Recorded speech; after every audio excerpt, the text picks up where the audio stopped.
Guys, स्वागत है आप सभी का अपने यूट्यूब चैनल विद्या ट्यूब में। ये हमारी इंडियन हिस्ट्री की सीरीज चल रही है और ये हमारी आज 5वीं क्लास है। ठीक है, इससे पहले जो हमने क्लास पढ़ा उसमें हम अभी पढ़ जो रहे हैं वो क्या पढ़ रहे हैं, एंशिएंट हिस्ट्री में प्री हिस्टोरिक पीरियड का पढ़ रहे हैं, इंडियन हिस्ट्री का कि प्रागैतिहासिक काल में भारत में क्या था क्या नहीं था। ठीक है, उसमें हमने अभी तक पैलियोलिथिक और मीजोलिथिक दोनों पीरियड पढ़ लिए। ठीक है, आज हमारा ये लास्ट टॉपिक है प्री हिस्टोरिक पीरियड का, नियोलिथिक पीरियड। ठीक है, नवपाषाण काल। तो देखो, जैसा कि मैंने पहले बताया था आपको मीजोलिथिक पीरियड में, ठीक है, तो अगर पैलियोलिथिक में जाए तो पैलियोलिथिक में जो ह्यूमन था वो कैसा था, हंटिंग एंड गैदरिंग। ठीक है, हंटिंग एंड गैदरिंग पे डिपेंड था, वो हंटिंग करता था या फिर गैदरिंग करता था। ठीक है, शिकार और संग्रहण पर। मीजोलिथिक में जब आया तो मीजोलिथिक में क्या हुआ, हंटिंग गैदरिंग तो करता था लेकिन साथ में उसने क्या किया, मछली पालना शुरू किया, फिशिंग करना शुरू कर दिया। ओके, तो फिशिंग करना शुरू कर दिया। उसके बाद अब धीरे धीरे और भी था, मेजोलिथिक पीरियड चल रहा था और मेजोलिथिक पीरियड के एट लास्ट जब लास्ट स्टेज आई, ठीक है, तो क्या हुआ, ह्यूमंस ने वहाँ पे क्या करना शुरू कर दिया, क्या कहते हैं, जानवरों को डोमेस्टिकेशन करना शुरू किया, उनको पालना शुरू किया। और उसका एट लास्ट जाके मेजोलिथिक के एट लास्ट पीरियड में जाके उन्होंने क्या किया, आपका जो एग्रीकल्चर है उस एग्रीकल्चर को करना शुरू कर दिया, एग्रीकल्चर करना शुरू कर दिया। ठीक है, खेती करनी शुरू कर दी। तो जो खेती करना शुरू किया ह्यूमंस ने मेजोलिथिक पीरियड के एंड में जाके, वहीं से उसी पॉइंट से कहीं ना कहीं क्या शुरू होता है, हमारा नियोलिथिक पीरियड शुरू होता है। तो ह्यूमन डेवलपमेंट में जब खेती की साक्ष्य मिलने शुरू हो जाते हैं, खेती करनी शुरू कर देते हैं ह्यूमंस, मानव, तो वहाँ से क्या होता है, हमारा नवपाषाण काल शुरू होता है, यानी नियोलिथिक पीरियड शुरू होता है। ठीक है, नियोलिथिक पीरियड अपने समय में जो नियोलिथिक पीरियड का जो समय रहा है उसमें कई सारी खोजें हुई, कई सारे डेवलपमेंट हुए, बहुत ज़्यादा डेवलपमेंट हुए। ठीक है, उन्हीं सब चीज़ों के लिए कहीं ना कहीं जो नियोलिथिक पीरियड है वो बहुत ज़्यादा इंपॉर्टेंट हो जाता है। ठीक है, इसी नियोलिथिक पीरियड ने क्या किया, हड़प्पा जैसे सिविलाइजेशन जैसी महान सभ्यता के लिए रास्ता प्रशस्त किया, मार्ग प्रशस्त किया। ओके, तो आज का जो हमारा टॉपिक है वो यही हमारा क्या है, यही टॉपिक है, नवपाषाण काल यानी कि नियोलिथिक पीरियड। ओके, अगर इसकी टाइमलाइन की बात करें हम, ठीक है, तो इसकी टाइमलाइन कितनी है, 8000 BC से लेकर के 6000 BC यानी 8000 BC टू 6000 BC है माना जाता है। ठीक है, और ये उत्तर नॉर्दर्न इंडिया में माना जाता है। ठीक है, ये जो समय माना जाता है वो कहाँ माना जाता है, नॉर्दर्न इंडिया में। देखिए, ऐसा नहीं है कि अगर इंडिया के एक पार्ट में नियोलिथिक पीरियड चल रहा है तो पूरे के पूरे इंडिया में आपका नियोलिथिक पीरियड चल रहा है, ऐसा नहीं है। ठीक है, नॉर्दर्न पार्ट में 8000 6000 BC पहले ही नियोलिथिक पीरियड आ गया था, यानी नवपाषाण काल आ गया था। लेकिन अगर हम साउथ में जाएं तो कई जगह हमें एक्सेस साक्ष्य मिलते हैं जो क्या है, ये दिखाते हैं कि हाँ, साउथ के कई सारे पार्ट में जो नियोलिथिक पीरियड है वो 2500 साल पुराना है। ठीक है, 2500 BC का है। ठीक है, और ऐसे भी साक्ष्य मिले हैं जो उसे 1000 BC मानते हैं, यानी कि जब नियोलिथिक पीरियड में वैदिक काल चल रहा था, लेटर वैदिक काल चल रहा था, तब कहीं ना कहीं कई सारे साउथ में कई सारे ऐसी जगहें थी जहाँ पे क्या चल रहा था, आपका नियोलिथिक पीरियड चल रहा था। ठीक है, आप भी आज भी देख लीजिए, आज हम क्या हैं, आज हम 21st सेंचुरी में रह रहे हैं। ठीक है, 2023 में रह रहे हैं। ठीक है, लेकिन अगर वहीं पे ऐसी भी जंगलों में अगर जाएं तो ऐसे भी लोग होंगे जो कहीं ना कहीं क्या होगा, पुराने समय के हिसाब से रह रहे होंगे और पत्थरों के टूल्स यूज कर रहे होंगे। ठीक है, और अगर एग्जांपल लें, देखो समय जो होता है हर जगह सेम नहीं चलता, आपको डेट तारीख सेम लगती है लेकिन समय क्या है, टाइम जो है, ठीक है, वो अलग अलग समय पर अलग अलग होता है, डेवलपमेंट के हिसाब से, विकास के आधार पर। ठीक है, जैसे हम जापान की बात करें और इंडिया की बात करें तो देखो, जापान भी 2023 में है और हम भी 2023 चल रहा है हमारा भी, लेकिन जापान हमसे क्या है, 50 साल आगे है। ठीक है, जो टेक्नोलॉजी हमारे लिए बिल्कुल नई है वो लोग 50 साल पहले से यूज़ कर रहे हैं। तो ये क्या दिखा रहा है कि हाँ, वो लोग 50-60 साल आगे हैं। तो वैसे ही हमारी जो सोसाइटी में नॉर्दर्न इंडिया में जो साक्ष्य मिले हैं, ठीक है, चाहे आप कोलडेवा हो, चाहे मेहरगढ़ हो, ठीक है, चाहे चिरांद हो, ये सब क्या दिखाते हैं कि हाँ, ये जो नॉर्दर्न इंडिया है वहाँ पर नियोलिथिक पीरियड कब आया था, 8000 टू 6000 BC आया था। और वहीं पर कई जगह पर इसे 2500 BC भी माना जाता है, ठीक है, और कई जगह इसे 1000 BC भी माना जाता है। ये ज़्यादा साउथ पार्ट, ठीक है। आई बात में एक हिस्टोरियंस है, बहुत ज़्यादा फेमस हिस्टोरियंस है, V Gordon Childe, V Gordon Childe, ठीक है। वी गार्डन चाइल्ड में जो ये नियोलिथिक स्टेज आया था, नियोलिथिक जो स्टेज आया, इस नियोलिथिक स्टेज के लिए उन्होंने एक वर्ड यूज किया, वो वर्ड था क्या? Neolithic revolution.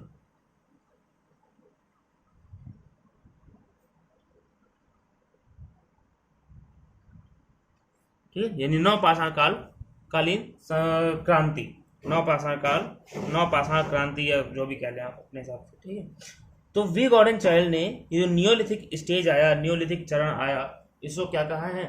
नवपाषाण क्रांति कहा है, यानी कि नियोलिथिक रिवॉल्यूशन कहा है, ठीक है। अब देखिए, ये मैंने क्या कहा, ये जो नियोलिथिक पीरियड है ये क्यों शुरू हुआ?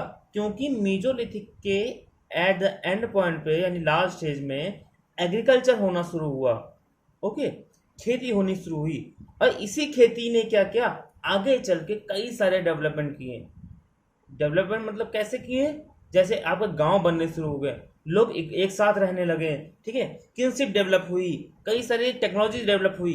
तो ये सब चीज़ें किस वजह से हुआ, क्यों हुआ? क्योंकि कहीं ना कहीं एग्रीकल्चर होना शुरू हो गया, ओके। तो एग्रीकल्चर होना सबसे इम्पोर्टेंट पॉइंट माना जाता है नियोलिथिक पीरियड के स्टार्ट होने में। अगर एग्रीकल्चर ना स्टार्ट होता तो शायद नियोलिथिक पीरियड ना होता, ओके। हाँ, तो इसमें कई सारे डेवलपमेंट हुए। इस पीरियड में क्या हुआ, बहुत सारा डेवलपमेंट हुआ, ठीक है। सबसे पहला डेवलपमेंट क्या हुआ, मेन फीचर्स क्या हुए इसके? तो इसमें क्या हुआ, एग्रीकल्चर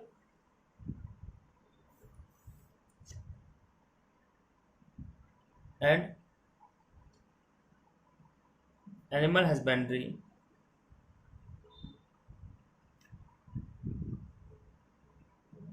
स्टार्टेड। इसमें क्या हुआ, हमका खेती करना और पशुपालन करना शुरू हो गया।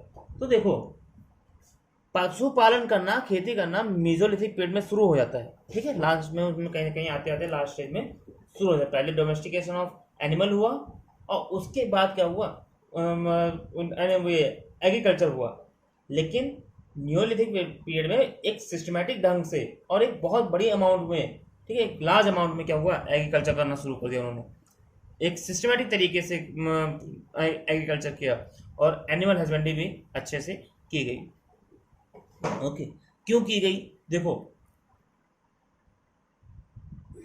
एग्रीकल्चर कैसे किया गया, नियोलिथिक पीरियड में जो यहाँ के जो टूल्स थे, ठीक है, यहाँ के जो औजार थे, टूल्स थे, वो और ज़्यादा फाइन होते गए, छोटे हो गए, और बहुत ज़्यादा नुकीले हो गए, पॉलिशदार हो गए, चमकदार हो गए, फाइन हो गए, ठीक है। और इन टूल्स की सहायता से कहीं ना कहीं क्या हुआ, मिट्टी को खोदने में, यानी कि जो जमीन को जोतने में बहुत ज़्यादा हेल्प करी। अगर जमीन जोत ली गई तो क्या हो गया, वहाँ से एग्रीकल्चर अच्छे से हम कर सकते हैं, ठीक है। तो नुकीले और जो पॉलिशदार किए गए जो औजार थे, उन्होंने क्या किया, भूमि को जोतना आसान बना दिया। और इसीलिए नवपाषाण जो कालीन मानव है, ठीक है, उसने क्या किया, खेती करना आराम कर दिया, ठीक है। और उसने साथ साथ में क्या किया, फल, रागी, या एक दाल जैसे चने की दाल है, कुल्थी, ठीक है, ऐसी फसलों को उसने उगाना शुरू कर दिया। और इसके साथ साथ में उसने भेड़, ठीक है, बकरी और गायों इन सब का, मतलब कैटल्स का पालना शुरू कर दिया, ओके।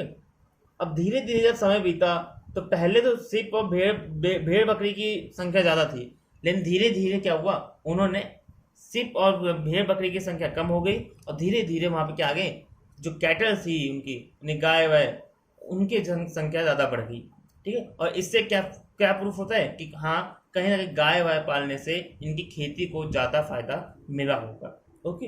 तो इसीलिए कहीं ना कहीं कैटल्स की संख्या बढ़नी शुरू हो गई। तो सॉरी, तो एग्रीकल्चर आपको समझ में आ गया है ना। देखो, मैं कहानी, इसमें केवल कहानी है, जो चीज़ें इंपॉर्टेंट होंगी मैं लिखूंगा, ठीक है। आपको बस ये याद रखना है कि हाँ क्या है इसमें। सेकंड पॉइंट, टेक्नोलॉजिकल डेवलपमेंट हुआ, टेक्निकल डेवलपमेंट हुआ।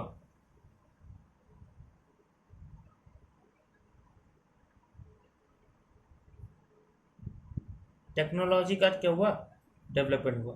Okay, development of technology. देखो, नवपाषाणकालीन जो मानव है उसने क्या किया, पत्थर के औजार बनाने में नई नई खोजें की।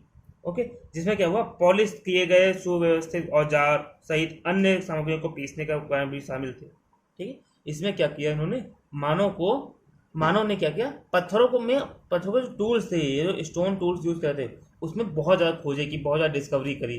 ठीक है, इन्होंने अपने टूल्स को पॉलिश किया, शार्प किया, उसके किनारों को, उसकी पॉइंट को शार्प किया। ठीक है, जिससे क्या हो, एग्रीकल्चर में हेल्प मिले, जिससे इनकी हंटिंग करने में हेल्प मिले।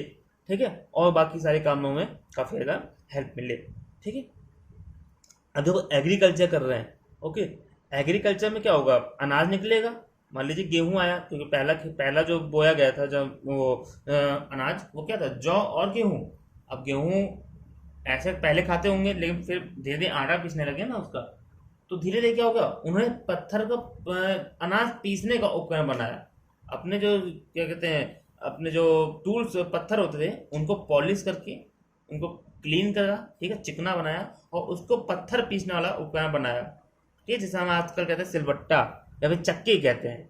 हाँ, जैसे पहले आज सिलबट्टा होता है ना, मसाला पीसते हैं, वैसे ही पहले होती चक्की, पहले होती थी आटा पीसने के लिए, उस पर आटा पीसते थे, चक्की टाइप का। ठीक है, और इसके अलावा उन्होंने क्या किया, कई सारे अलग मटेरियल का यूज़ करना शुरू कर दिया। ठीक है, अलग अलग क्वार्ट्ज के अलावा कई सारे चीज़ों का यूज़ करना शुरू कर दिया, सेल्ट का यूज़ शुरू कर दिया। ठीक है, और इन्होंने कई जो पत्थरों से या फिर हड्डियों का भी यूज़ किया। इन्होंने पत्थरों का तो स्टोन का तो यूज़ किया, वो स्टोन चमकदार थे। ठीक है, पॉलिश थे, पॉलिश पत्थर का यूज़ किया। ठीक है, और इसके अलावा इन्होंने बोन्स का भी यूज़ किया। ठीक है, हड्डियों का भी बहुत ज़्यादा यूज़ किया। हड्डियों और पत्थरों से उन्होंने ये सुइयाँ बनाते, कुदालियाँ बनाते थे। ठीक है, एरो हेड बनाते थे, बैंगल्स बनाते थे, और भी कई सारी चीज़ें लोग बनाते थे। तो देखो यहाँ क्या हो रहा है, कहीं ना कहीं इनकी टेक्नोलॉजी का ही तो डेवलपमेंट हो रहा है। क्यों, पत्थर के पहले नॉर्मल पत्थर यूज़ करते थे, उसका धीरे धीरे उसको पॉलिश करने लगे, उसमें शार्प एज देने लगे, उसकी पिन पॉइंट एक्यूरेसी बना दी। ठीक है, पॉइंट अच्छा कर दिया, उसमें बोन्स का यूज़ करने लगे, सेल्ट का यूज़ करने लगे। ठीक है, क्वार्ट्ज का यूज़ हो रहा था। तो सब क्या है, उनकी टेक्नोलॉजी को दिखाया कि हाँ, न्यूलिथिक पीरियड में टेक्नोलॉजी और ज़्यादा एडवांस हो रही थी। ओके, अब इसके अलावा हम बात करते हैं अगले पॉइंट पर। तो अगला पॉइंट है हमारा पॉटरी मेकिंग। ठीक है, नियोलिथिक पीरियड में एक बहुत बड़ा इसका योगदान है पॉटरी मेकिंग का। ओके, तो देखो अनाज बनाया जा रहा है। ओके, उगाया जा रहा है ना, अनाज उगाया जा रहा है, अनाज उग गया, चलो हो गई खेती, निकाल लिया अनाज। अब देखो उसको क्या करना पड़ेगा, कहीं ना कहीं रखना भी तो पड़ेगा, स्टोर भी तो करना पड़ेगा। उसको ऐसे जमीन में कहीं डाल तो देंगे नहीं, इतनी मेहनत से इतना वेट किया, 4 महीने 5 महीने वेट किया होगा, है ना। उसे ट्रैक्टर तो था नहीं कि उठाया, स्टार्ट किया, जोत दिया, खेत उगा दिया, ना खादे थी इतनी ज़्यादा, तो मेहनत लगती थी उस समय। ठीक है, और ज़्यादा मेहनत तो आज भी लगती है, लेकिन मैं ये बता रहा हूँ आपको, कोई ये चीज़ सोचने की कोशिश करो कि अनाज उगाया है, अब अनाज को रखने की ज़रूरत होगी, और अनाज कहाँ रखा जाता है, बर्तनों में। ठीक है, तो कहीं ना कहीं नियोलिथिक में बर्तनों का बहुत ज़्यादा यूज़ होना शुरू हो गया, यहाँ पे पॉटरी बनाने शुरू हो गई। ठीक है, जैसे मान लीजिए पहले क्या होता था, पहले वो लोग बर्तन जो मानते थाली टाइप बनाते थे ऐसे। ठीक है, अब एक थाली में आप क्या करोगे, अनाज रखो, कम आएगा, लेकिन थोड़ा सा इसको और ऊपर कर दो, ऐसे कर दो, तो क्या होगा, अनाज थोड़ा और ज़्यादा आएगा। थोड़ा सा इसको और ऊपर कर दो, तो अनाज का क्या होगा, और ज़्यादा आएगा। और थोड़ा सा ऊपर कर दो, ऐसा कर दो, मतलब मटका बना दो आप। अब जैसे ठटिया से, जैसे यूपी में कहते हैं ठटिया, अब एक बार देख लीजिए क्या, पता नहीं क्या कहते हैं, थाली से नॉर्मल होगा। थाली को ही कहीं ना कहीं क्या कर दिया उन्होंने, एक बर्तन का, पॉटरी का, जैसे का क्या होता है, मटका वटका होता है, ठीक है, वैसा एक शेप दे दिया। तो इससे क्या होगा, अब इसमें अनाज बहुत ज़्यादा मात्रा में से स्टोर किया जा सकेगा। ठीक है, तो न्यूलिथिक पीरियड में पॉटरी मेकिंग बहुत ज़्यादा एविडेंस देखे कि हाँ पॉटरी मेकिंग करना शुरू हो गया था। अब देखो इंसानों को 5000 साल पहले, ठीक है, 5000 ईयर BC, 5000 BC, ओके, यहाँ पर इंसान बर्तन तो बनाता था, पॉटरी बनाता था, ठीक है, लेकिन वो क्या करता था, ऐसे नॉर्मली हाथ से बना दिया उसने, ठीक है, उसमें चाक का यूज़ नहीं होता था, वहाँ पर चाक का यूज़ नहीं होता था। लेकिन 405,000 BC, 4500 BC से क्या हुआ, चाक का यूज़ होना शुरू हो गया।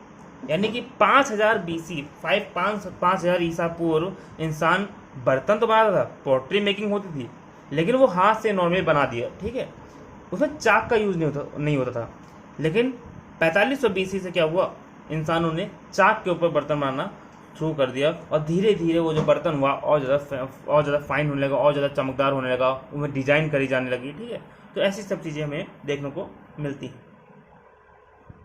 ठीक है। सबसे पहले बर्तन जो बनाते थे वो हाथ से बनाते थे, जब चाक से नहीं होता था, पहले किस बनाते थे, हाथ से बर्तन बनाते थे, और फिर जब चाक आ गया तो चाक से बनाने लगे, ओके।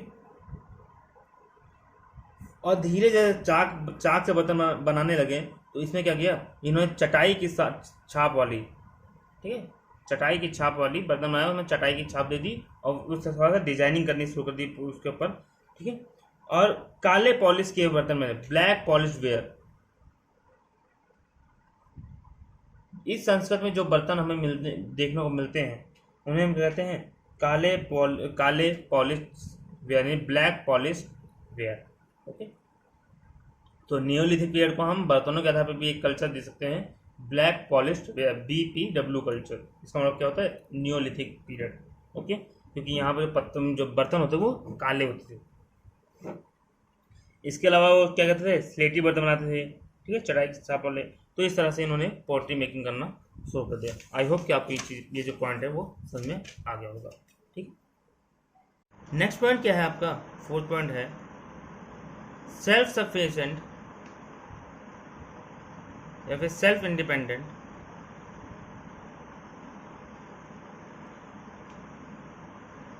रूरल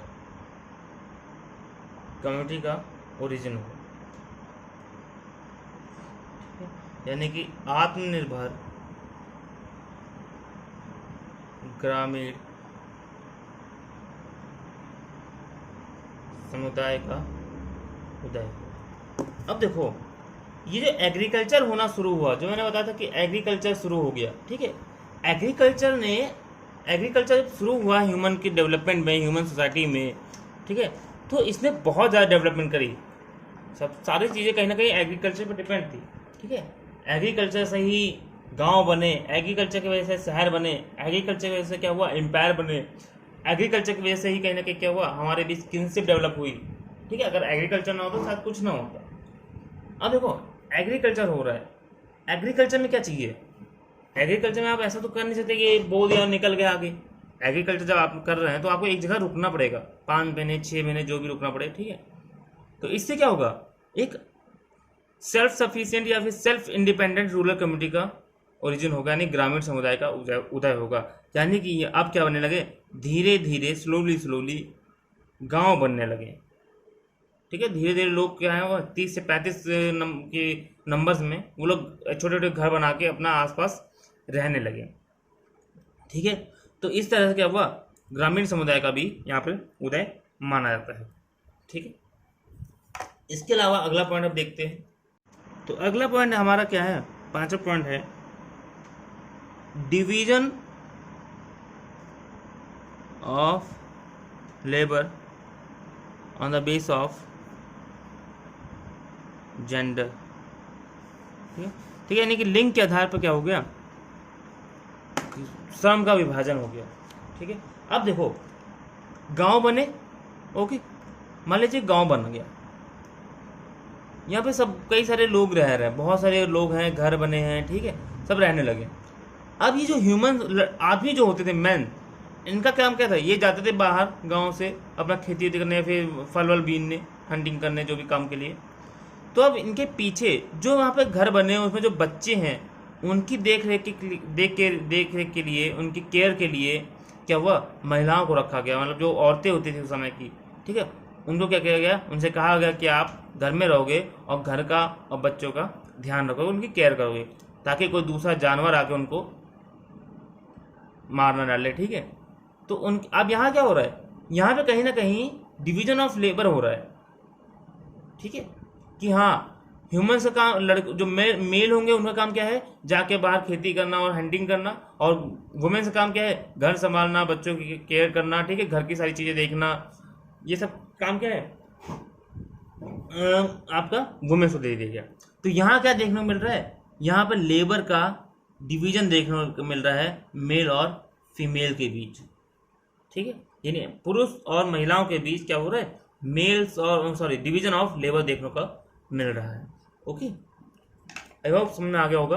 और इसी तरह से अगर हम देखें धीरे धीरे, ठीक है, तो ये जो डिवीजन ऑफ लेबर हुआ, इसी वजह से कहीं ना कहीं क्या आया, किनशिप डेवलप हुई, ठीक है।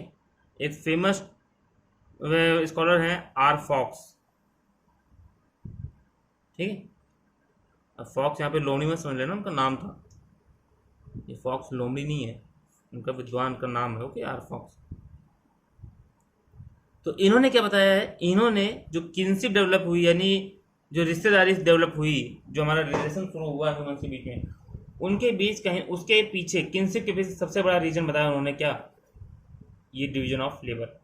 उन्होंने कहा कि ह्यूमंस मेल और फीमेल के बीच जो डिवीजन ऑफ लेबर हुआ, इसी वजह से कहीं ना कहीं इन दोनों के बीच क्या हुआ, या सोसाइटी में क्या हुआ, किनशिप डेवलप हुई। ओके, तो ये भी कहीं ना कहीं एग्रीकल्चर के फैक्टर में आ जाता है न्यूलिथिक पीरियड में। तो अब इसके हम आगे पॉइंट, मतलब अगला टॉपिक हम बढ़ते हैं आगे, जो नवपाषाण काल की जो क्षेत्रीय संस्कृति यानी कि जो रीजनल कल्चर था उसको समझते हैं। तो अगर हम न्यूलिथिक रीजनल कल्चर की बात करें, यानी नवपाषाण कालीन क्षेत्रीय संस्कृति की बात करें, ठीक है, तो देखिए कई बुक्सों में से 3 भागों में बांटा गया है, ठीक है, कई बुक्सों में से 3 भागों में बांटा गया है। कौन कौन से भाग हैं वो, तो वो जो भाग हैं वो कौन कौन से हैं आपके, एक आपका साउथ पार्ट है, ठीक है, साउथ का हिस्सा, ठीक, और दूसरा आपका उत्तर पश्चिमी हिस्सा, ठीक है, और तीसरा आपका उत्तर पूर्वी हिस्सा। ओके, तो 3 भागों में, यानी कि एक ये पार्ट आपका नॉर्थ वेस्ट, नॉर्थ ईस्ट और आपका साउथ। लेकिन हमने अपनी क्लास में जो न्यूलिथिक रीजनल कल्चर है उसको 6 भागों में बांटा है, ठीक है। पहला है नॉर्थ वेस्ट न्यूलिथिक कल्चर, यानी उत्तर पश्चिमी, ठीक है, उत्तर पश्चिमी न्यूलिथिक कल्चर, किसका, इंडिया का, तो भारत का उत्तर पश्चिमी न्यूलिथिक कल्चर, वो कहाँ पड़ेगा आपका, इस एरिया में पड़ेगा। ओके, आपको ये जो एरिया है, ये अब कहलाएगा, क्या कहलाएगा, नॉर्थ वेस्ट उत्तर न्यूलिथिक कल्चर, ठीक है। यहाँ पे आपको मेहरगढ़ मिलेगा, सबसे इंपॉर्टेंट जो साइट है इस एरिया की वो क्या है आपकी, मेहरगढ़, ठीक है। और यहाँ पे मेहरगढ़ में क्या दिखा रहा है कि 7000 साल पहले से यहाँ पर बस्ती जो है वो शुरू हो गई थी, 7000 साल पहले के एविडेंस में देखने को मिलते, ठीक है। सेकेंड है हमारा न्यूलिथिक कल्चर ऑफ कश्मीर, ये कश्मीर का हिस्सा जो है, ठीक है, ये जो हिस्सा है, इस कश्मीर के हिस्से में कश्मीर का जो कल्चर है वहाँ पे, यहाँ पे एक जगह है बुर्ज होम, ठीक है, क्या नाम है उसका, बुर्ज होम, और एक जगह है गुफ्र काल, ठीक है, गुफ्र काल। तो ये जो बुर्ज होम है वो किसके लिए फेमस है, कि वहाँ पे अपने गर्त निवासों के लिए, यानी गड्ढे के में जो घर होते थे, वहाँ के लोग क्या करते थे, देखो कश्मीर में बहुत ज़्यादा ठंड होती है, ठीक है, तो वहाँ के लोग क्या करते थे, गड्ढा खोदते ज़मीन में, गड्ढा खोदा और उसके अंदर अपना छुप गए, ठीक है, तो इससे क्या होता है वो ठंड से बचते थे। तो कश्मीर में जो लोग थे न्यूलिथिक पीरियड के, वो कहाँ रहते थे, गड्ढों में रहते थे, और वहाँ पे हमें न्यूलिथिक पीरियड के जो गर्त निवास होते थे, गड्ढों के जो घर होते थे, वो हमें देखने को मिलते हैं, ठीक है, आई बात में। और ये जो कश्मीर की जो कल्चर है ना, ये कहीं ना कहीं हड़प्पा जो कल्चर है हमारा, इंडस वैली सिविलाइजेशन, उसके कंटेम्परेरी थे, उसका समकालीन था, ठीक है। आई बात में, देखो न्यूलिथिक पीरियड ऐसा नहीं है कि न्यूलिथिक पीरियड एक बार शुरू हुआ पूरे में और पूरे में एक ही बार में ख़त्म हो गया, ऐसा नहीं है। न्यूलिथिक पीरियड कहीं पे 5000 साल पहले शुरू हुआ, कहीं पे 8000 साल पहले शुरू हुआ, कहीं पे 1000 साल पहले शुरू हुआ, ठीक है। अगर ढूंढा जाए पूरे वर्ल्ड में तो कहीं ना कहीं अभी है, चल भी रही होगी कहीं ना कहीं, किसी दुनिया के किसी द्वीप में, किसी जगह, किसी जंगल में आज भी चल रहे होंगे। ठीक है, क्योंकि बहुत सारे रहस्य हैं आज भी जो बहुत सुलझाने बाकी हैं। कई सारे ऐसे समुदाय हैं जिन्हें हम जानते भी नहीं कि वो लोग कहाँ हैं, कैसे रहते हैं, क्या खाते हैं, क्या पीते हैं। थर्ड है हमारा Neolithic culture of Ganga valley and central India. ठीक है, अगला कौन सा पार्ट है?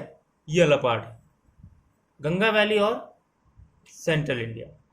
ठीक है, यानी जो गंगा की वैली है और जो सेंट्रल इंडिया है उसमें भी हमें क्या देखने को मिलता है? न्यूलिथिक कल्चर देखने को मिलता है। जैसे आपका क्या है, जैसे आपका चिरांद हो गया, कोलदेवा हो गया, महागरा हो गया, सेनुवार। ठीक है, सेनुवार, महागरा, कोलडेवा, चिरांद, ये सब क्या है? गंगा वैली और सेंट्रल इंडिया में ही सारी चीज़ें बसी हुई हैं। और ये जो साइट्स मैंने नाम लिए, ये सारी साइट्स क्या हैं? न्यूलिथिक की हैं। ठीक है, अभी मैं बताऊंगा आपको सारी एक साइट के बारे में। इसके अलावा ईस्टर्न इंडिया का देखें हम, तो ईस्टर्न इंडिया कौन सा है? ये वाला पार्ट। ठीक है, पश्चिम बंगाल और बिहार का इलाका जो ये जो इलाका है, ये क्या हमारा, यहाँ भी हमें न्यूलिथिक पीरियड को हमें देखने को मिलते हैं। ठीक है, जिसे हम क्या कहते हैं? पूर्वी भारत का नवपाषाण काल संस्कृत कहते हैं, यानी कि Neolithic culture of eastern India. ठीक है, आई बात समझ?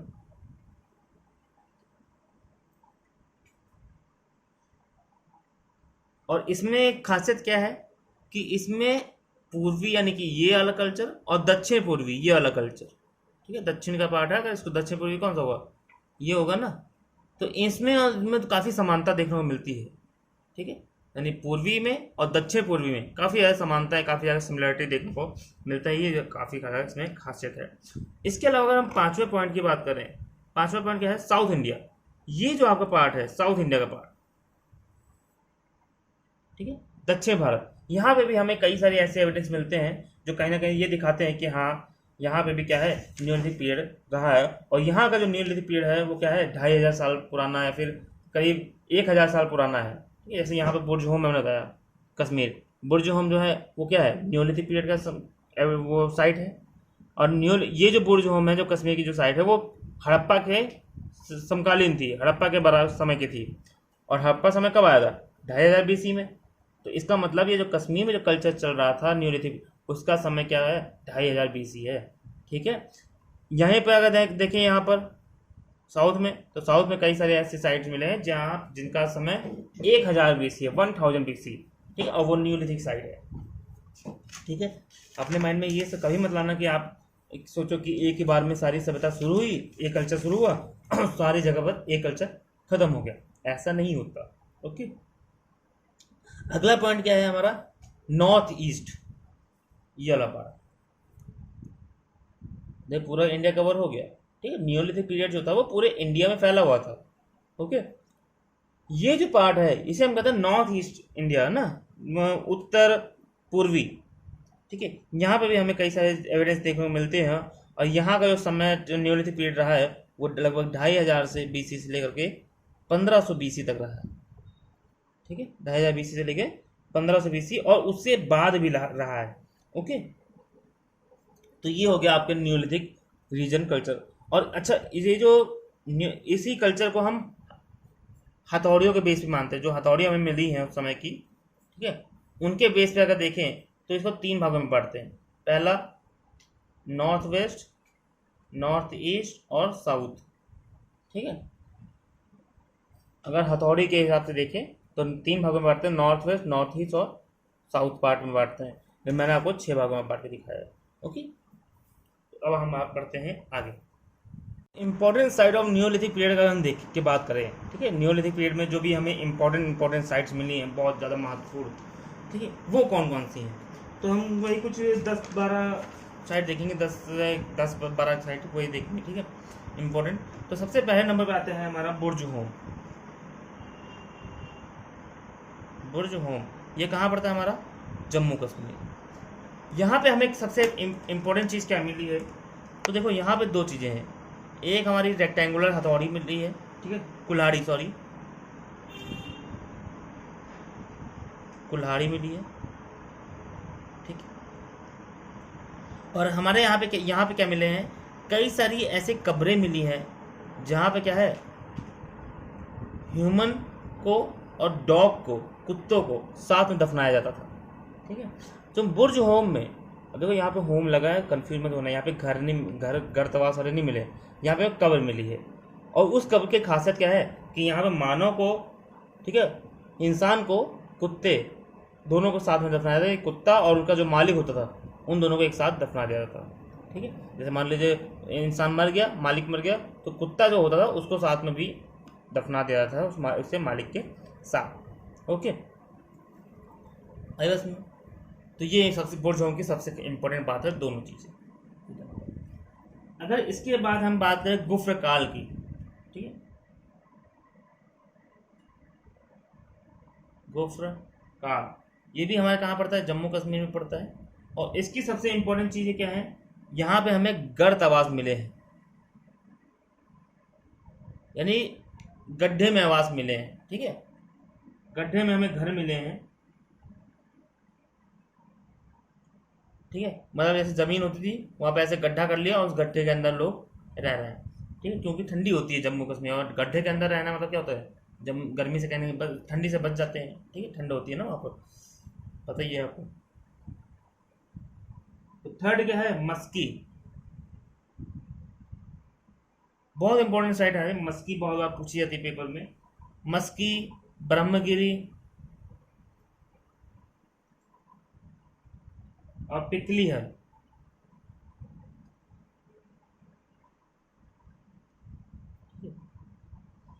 यहाँ पे क्या मिला है, यहाँ पे हमें पैस्चर लैंड मिली है, यानी कि मवेशियों को चराने के प्रमाण मिले हैं,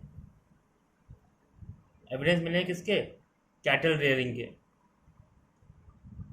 ठीक है, यानी कि जो मवेशियाँ होते थे, मवेशी होते थे इनके, कैटल या फिर बकरी, इन सबको चराने के एविडेंस हमें देखने को मिलते हैं यहाँ पर।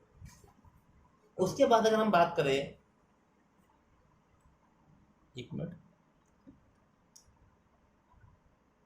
4 पॉइंट की, तो एक मिला है बुदिहल, बुदिहल यानी कि बुदिहल, ये कहाँ मिला हमें, कर्नाटक में मिला है। ठीक, साउथ इंडिया में। इसका में क्या है, यहाँ पर हमें दावत के एवरेज मिले हैं, या फिर सामूहिक भोजन तैयार करने के।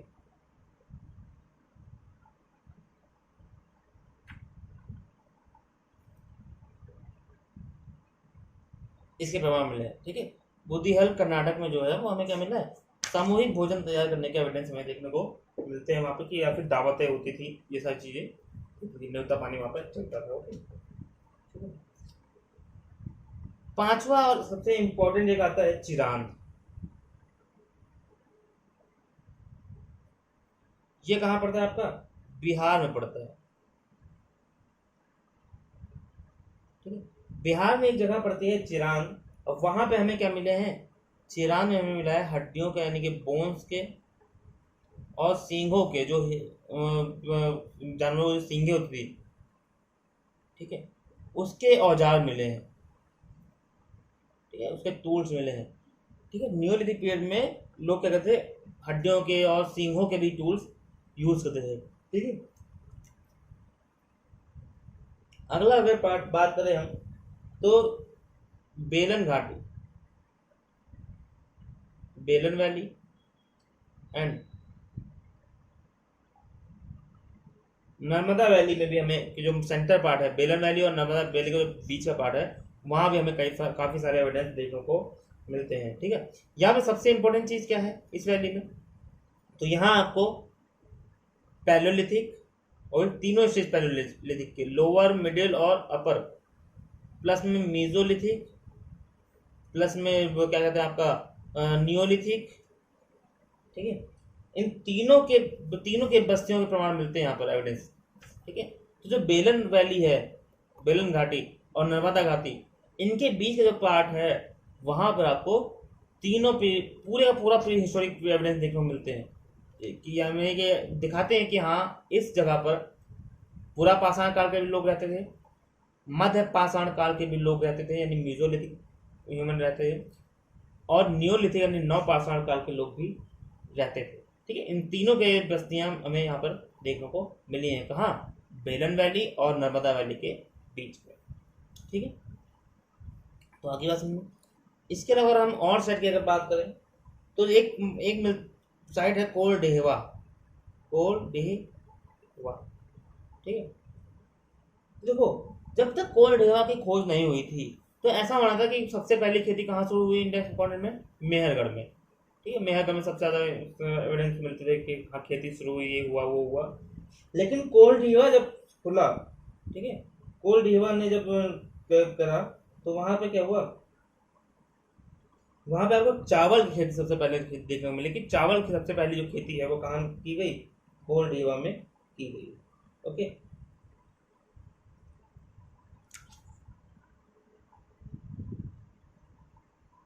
होते हैं। इसके अलावा अगर आठवां देखें तो बेलन घाटी में जो कोल डेहवा है, बेलन घाटी का जो कोल डेहवा है, यहाँ पर यहीं पर एक चीज़ और मिली है कि यहाँ पर नियोलिथिक, कॉपर पीरियड, ठीक है, चिल्कोलिथिक और आपका लौह यानी आयरन एज, इन तीनों के एविडेंस देखने को मिलते हैं। कहाँ पर? कोल डेहवा में।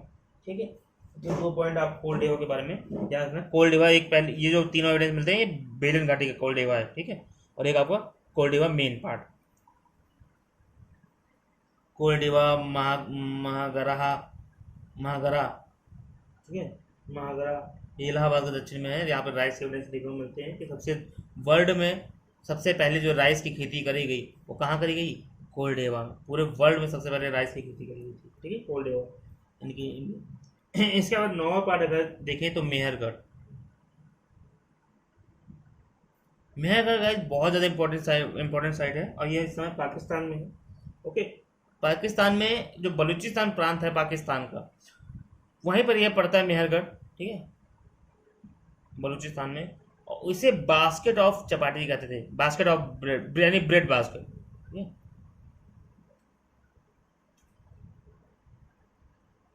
यानी कि बलूचिस्तान की रोटी का टुकड़ा, रोटी का टोकरी कहते थे, रोटी की टोकरी किसकी? बलूचिस्तान की। तो जो मेहरगढ़ था उसको बलूचिस्तान की टोकरी कहते हैं, basket of roti of Balochistan ये कहते हैं। इसके अलावा अगर हम अगला पार्ट करें लास्ट हमारा, तो ऐसे हमारा तमिलनाडु में पयमपल्ली। ठीक है, जैसे हमारा उतनूर, ये हमारा आंध्र प्रदेश में पड़ता है, ये हमारा तमिलनाडु में पड़ता है। ठीक है, पयमपल्ली तमिलनाडु, उतनूर आंध्र प्रदेश। जैसे हमारा अगर हम नॉर्थ ईस्ट में जाएं तो जैसे हमारा गारो पहाड़िया, गारो हिल्स, ये कहाँ पड़ता है? मेघालय। ठीक है, मेघालय में आपने पढ़ा होगा 3 पहाड़ियाँ, गारो, खासी और जयंतिया। तो वहाँ जो गारो हिल्स है वो। और तक्षशिला के पास जो हमारी जो तक्षशिला है, तक्षशिला यूनिवर्सिटी आपको पढ़ा होगा। ठीक है, वहाँ पर एक पोटवार जो पठार है, पोटवार का नाम मैंने पहली क्लास में दिया था, इससे पहले भी कहा था। ठीक है, कोट डीजी, इन सभी जगह पे कहीं ना कहीं क्या मिले हैं? नियोलिथिक के एविडेंस हमें देखने को मिले। तो ये सारे इंपॉर्टेंट साइट्स हैं आपके नियोलिथिक पीरियड में। अगर हम कुछ मैप में देखना चाहें, ठीक है, मैप में अगर देखना चाहें इसमें, तो जैसे ये मैप है हमारा। ठीक है, तो बुर्ज-होम कहाँ पड़ेगा आपका? बुर्ज-होम यहाँ पड़ेगा। ठीक है, बुर्ज-होम कश्मीर में पड़ेगा। और आपका मेहरगढ़ पाकिस्तान में पड़ेगा। ठीक है, चिरांद आपका यहाँ पड़ेगा।